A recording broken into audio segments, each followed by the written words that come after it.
हे failures के हालचाल सभी के सब बढ़िया। तो आज हम रिएक्ट करने जा रहे हैं हमारी फर्स्ट रिएक्शन वीडियो जो है Frankenstein the horror story by Khooni Monday. So all credit goes to Khooni Monday. तो आज मेरी है फर्स्ट फेस कैम वीडियो। मेरा कैमरा तो ठीक है ना? ठीक है, मेरा फेस भी ठीक आ रहा है, लेकिन ये फेस रिएक्शन और ये हॉरर ये सही नहीं है। सो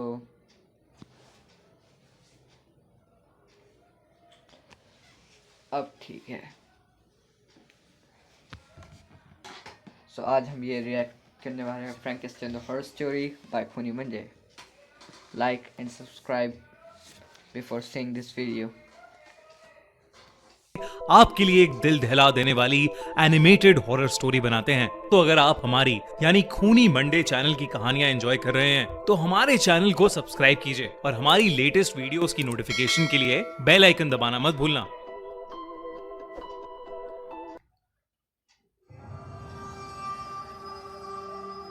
इनका इंट्रो बढ़िया है। फ्रैंकेनस्टाइन राफ्ती गांव इटली के पहाड़ों के बीच एक ठंडा, छोटा और शांत सा गांव था।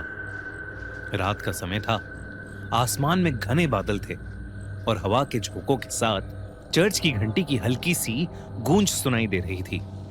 विटोरियो, जो कि 14 साल का एक पतला दुबला सा लड़का था, अपने हाथ में एक छोटी सी थैली लिए वापस घर जा रहा था।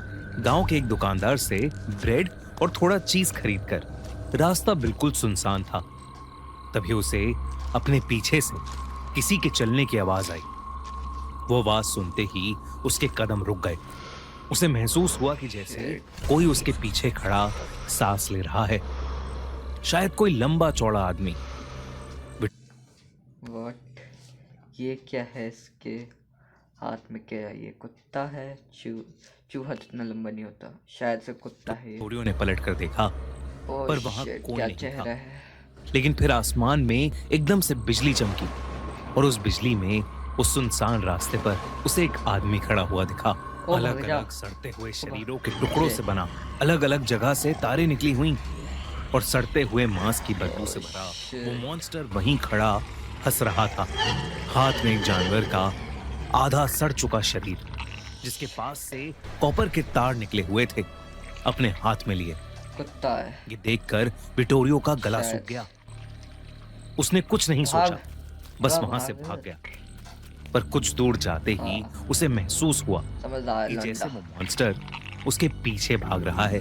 विटोरियो और तेजी से भागता रहा और चर्च के पास पहुंचकर जब उसने पीछे मुड़कर देखा तो वो मॉन्स्टर सड़क के किनारे से अंधेरे में कहीं गायब हो गया। विटोरियो भागकर अपने चाचा एरन के घर पहुंचा, जहां वो कुछ दिनों से रह रहा था। दरअसल 2 महीने पहले उसके माँ बाप की डेथ हो गई थी। उनकी मौत को लोग एक्सीडेंट कहकर टाल देते थे, पर विटोरियो जानता था कि उन्हें उसी मॉन्स्टर ने मारा था। उनके शरीर मिलने पर उनके साथ कॉपर के तार, एसिड के दाग और बिजली के जले निशान मिले थे। विटोरियो तब से चुप था। उसके चाचा, एक पुराने सर्जन, अक्सर कहते थे कि विटोरियो के माँ बाप कुछ ऐसे एक्सपेरिमेंट्स कर रहे थे जो दुनिया के नेचुरल लॉज के खिलाफ थे। विटोरियो उस मॉन्स्टर से बहुत घबराया हुआ रहता था। कैसे नेचुरल? एक रात विटोरियो अपने कमरे में सो रहा था जब अचानक उसे बहुत ठंड लगने लगी। उसके कमरे में एक तेज हवा का झोंका आया। जब विटोरियो ने देखा तो उसकी खिड़की खुली हुई थी। पर यह अजीब था, क्योंकि वो रोज रात में खिड़की बंद करके सोता था। वो जैसे ही खिड़की को बंद इसके अकॉर्डिंग कि वो खिड़की बंद थी, तो खोली किसने? भूत ने? Let's see. करने उठा, उसे एक लंबे चौड़े आदमी की परछाई दिखी।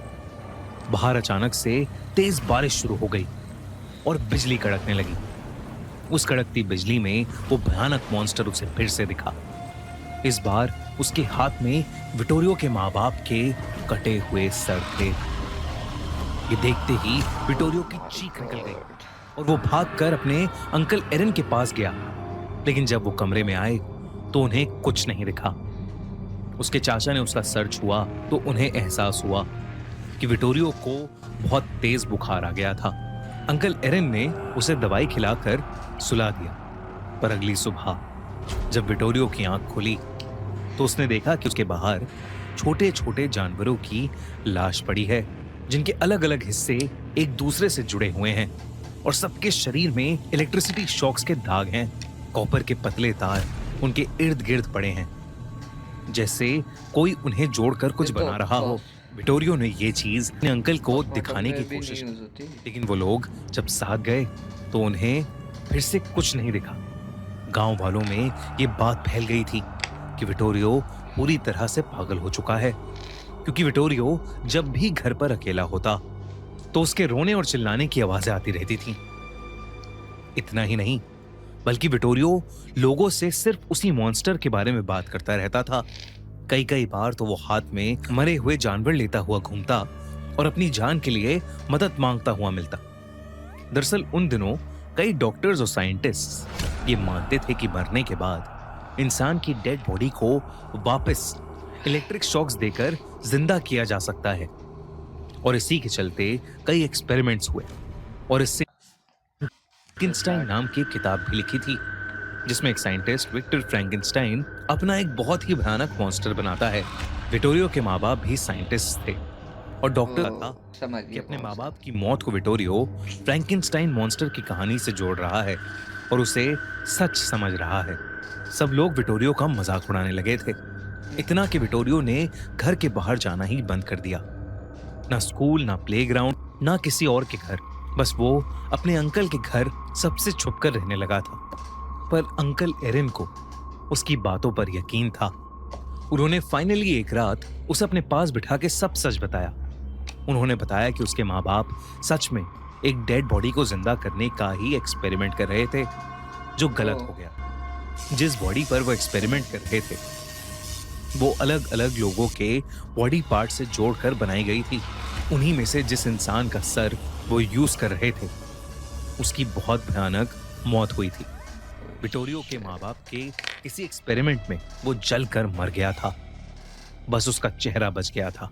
उसकी मौत के बाद से विटोरियो की माँ को उसकी आत्मा अपने पूरे घर में दिखने लगी थी और उस भयानक आत्मा ने उसी डेड बॉडी पर कब्जा कर लिया जो विटोरियो के माँ बाप ने अपने फाइनल एक्सपेरिमेंट के लिए बनाई थी। अपना बदला लेने के लिए उस आत्मा ने उस भयानक शरीर की मदद से विटोरियो के मॉम डैड को मार डाला। विटोरियो के अंकल उसे ये बता ही रहे थे कि तभी उनके घर के अंदर सारी लाइट्स अचानक से फ्लिकर करने लगी। घर के सारे खिड़की पहली बार वो उस खौफनाक मॉन्स्टर को देख रहे थे। वो उनके सामने खड़ा था, वही आधा जला हुआ चेहरा, कॉपर के तारों से जुड़ा उसका शरीर और उसके हाथ से ऐसे टपक रहा था। उसकी आंखें बिल्कुल सफेद थीं, जैसे अंधेरे में बिजली चमक रही हो। अंकल एरन पीछे हटे, लेकिन उनका पैर किसी कॉपर वायर से उलझ गया। उस मॉन्स्टर ने अपने हाथों से अंकल एरन की गर्दन पकड़ ली और उन्हें हवा में उठा लिया। एरन के शरीर में जोरों के इलेक्ट्रिक शॉक्स दौड़ गए। अंकल एरन की उसी समय सांसें रुक गईं और कुछ ही लम्हों में उनका पूरा शरीर काला पड़ गया। अचानक उनकी चीखें सुनकर आस पड़ोसी वहां आ गए। जब वो अंदर गए तो उन्होंने देखा कि नन्हा सा विटोरियो अपने अंकल की बॉडी के बगल में बैठा रो रहा है। एरन के शरीर के इर्द गिर्द कॉपर के तार लपटे हुए हैं और उनके चेहरे पर वही जले हुए निशान हैं। कुछ लोगों ने उन्हें हिलाने की कोशिश की, पर उनका शरीर ठंडा पड़ा था, आंखें खुली और खून जम चुका था। वो इस दुनिया से जा चुके थे। वो मॉन्स्टर कहीं नहीं दिख रहा था, लेकिन एरन की हालत देखकर वो लोग समझ गए कि शायद विटोरियो आखिरकार उस मॉन्स्टर के बारे में सच ही बोल रहा था। इस इंसिडेंट के बाद विटोरियो को राफ्ती विलेज से बहुत दूर फ्रांस के एक बोर्डिंग स्कूल में भेज दिया गया, पर उसके जाने के बाद भी मौतों का सिलसिला रुका नहीं। कभी कोई जानवर जला हुआ मिलता तो कभी कोई इंसान, और हर जगह कॉपर के तार। धीरे धीरे लोगों ने उस एरिया को छोड़ दिया, पर आज भी शायद वो मॉन्स्टर, शायद वो फ्रैंकेनस्टाइन उसी विलेज के, उसी गांव के आसपास भटक रहा है।